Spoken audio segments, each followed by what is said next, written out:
What's up, everybody, and welcome to Bios3 Raw TV. Today we got another relationship advice, but this one's from a woman.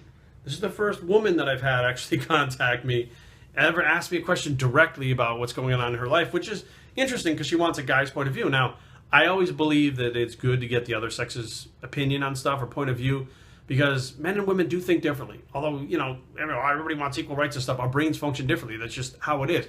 It's a common fact that I've learned over time, and I have friends in my life that are women, and I go to Erin with stuff and say, hey, what do you think about this? I also have friends that are women in my life that I can just fucking go to, hey, what do you think about this? And then I have guys in my life that I go, what do you think about this? And it's good to get different perspectives because different people think different ways about the same things, which is interesting. So this one comes from this woman. Says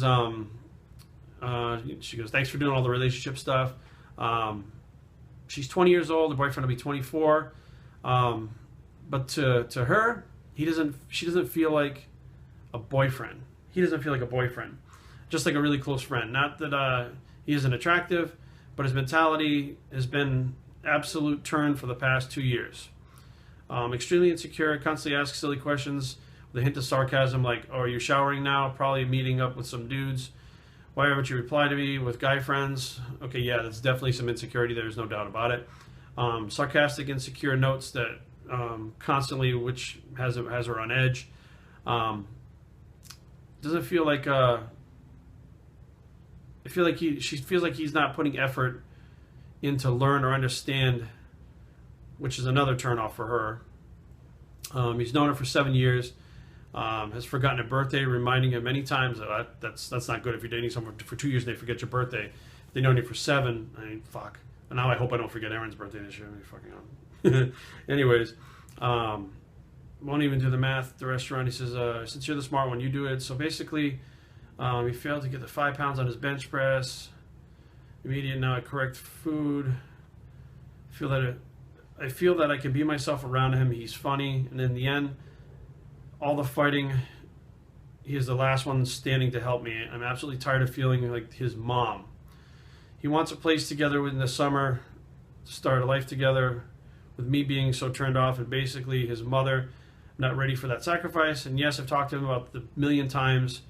Remember, he forgets things and just does the same thing over and over again. I want to be treated like a girlfriend. I have no idea how I can get that. I've tried sweet talking, serious talking, promises, threats, temporary leaving him. Thanks in advance. Okay, here's the deal.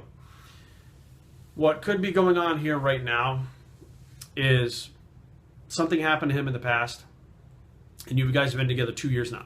So at 2 years, there's a point that I've found in my relationships, and I've actually been in long-term relationships several times, like a 6-year one when I was earlier, 7 years after that, 3 or 4 years after that, 3 or 4 years after that, 6 years with Carrie. So 5 or 6 long-term relationships from 4 to like 7 years. And at like 2 years, there's like a turning point. So you're either kind of looking to stay together like forever, that's kind of what you're thinking, or you're looking at things that bother you at the person that are essentially deal breakers. Now, either he's looking at you saying, I want to stay with her forever, this is what I want to do, and his insecurities are popping up now because he realizes, fuck, this is what I want. What if I'm not good enough? What if she wants someone else? What if? So he's going with the what ifs, and he's projecting those what ifs on you by doing the sarcasm and saying the things that he's saying. And at the same time, you're not giving him any reason for that. So you're a little hurt by the fact that he would think those things. And you're communicating it to him. It sounds like you're doing everything right. It really does. It sounds like you're communicating it to him, promising, making him promises, making threats. That's where it kind of gets kind of hairy. So you promise him, hey, everything's okay, da-da-da-da-da. He's still not getting it. You talk to him about it again. When you start making threats and leaving him, that's when the relationship becomes unhealthy, okay? And I can't remember, I think, one of my exes, Angelica, called it like a septic or whatever the fuck it was, relationship, toxic relationship, to where things start to go back and forth and you hold things against each other and it just kind of spirals out of control till both of you really don't want to fucking be with each other anymore. And it sounds like he has some issues that he has to work on, and those are not going to get worked on if you're around. It's just not going to happen. So, your choices are you can either be there and take it and be the quote-unquote punching bag for him to work out his frustrations, or you can step back and say, you know what, I deserve more than this, and I really wanted this, but you're not that guy.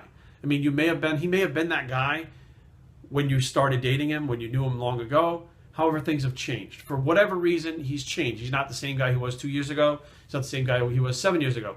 I recently had a talk with an ex-girlfriend before we split, and we were kind of trying to figure out where we were sitting at. And I realized like the girl I was looking at was not the girl that I met 6 years previous. And the guy that she was looking at was not the guy that she met 6 years previously. And she was communicating with me like I was still that guy from 6 years ago. And I was looking at her like, who are you and when did you change so much? Like I didn't notice it over time gradually, and all of a sudden it was like, boom, there it was. She was different. I mean, she looked different, talked different. Everything about her was different. Her views on things were different. Everything was different. And it was hard to swallow, a hard pill to swallow and say, fuck, this person I don't really know is the one for me anymore. I thought, this is what it was, but people change and grow apart. I mean, it's very possible that at 2 years, like it's usually a breaking point. You're either both in it to win it, or you both realize, this is not for me. Now, he wants to move in, you're not ready to make that sacrifice. That tells you everything right there. I'll tell you one thing right now, and this is an interesting fact, and you guys know that I'm fucking 100% honest and upfront with everything. Erin and I are moving in together in a couple weeks. I'm moving out to Virginia where she's at. And, we've been together for 6 months now. I've known Erin for 7 or 8 years. We've been dating for 6 months. And I live about 40 minutes away from her. And the goodbyes tend to get harder. They tend to be, I don't want to say goodbye. The days that we don't see each other seem like they're longer now. And that's how you know that you want to be near someone. That's how you know that, look, I'm going to pick up, I'm going to move to Virginia, I'm going to change my address, fucking re-register my car in Virginia, have to drive now instead of 10, 15 minutes to work, maybe 35 minutes to work. Like I'm making these sacrifices that don't seem like sacrifices because they're not. They're changes to be where I want to be with the person that I want to be with. And they don't matter. And there's stuff that I thought about before I started even dating Erin. She lives farther away. What if this progressed? And I said, we had to really think about those things and start out and see where they went. And they could have gone that direction where I wouldn't want to make those sacrifices, or she didn't want to make those sacrifices. And at that point you realize, well, maybe this is not the choice for me. Maybe this is not the relationship for me. But I think that what's happening right now is my personal opinion, and this, I'm not a doctor, I'm not a shrink, I'm not a psychiatrist, I'm not a therapist, is that your relationship has run its course for what it was. He's different now, you're different now. The things that you want, he may not be able to provide, whether or not it's at this time or ever. And you need to actually start thinking about you and what you want. And even though you have 2 years invested in this relationship, which may seem like a lot, I remember talking to one ex, we had 4 years, and I'm like, wow, 4 years, and I can't believe it's going in this direction. And then it dawned on me, like, out of like 90 years that you'll have in your life, 4 years is a drop in the bucket. And you had good experiences, bad experiences, learning experiences, and sometimes it just comes to an end. You're moving in one direction, he's moving another. He wants to move in, you don't.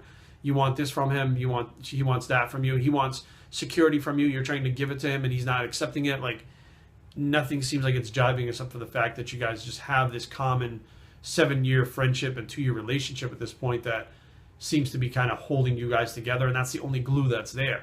Other than that, it seems like there's not a whole lot left. He doesn't trust you, you're not really liking him anymore.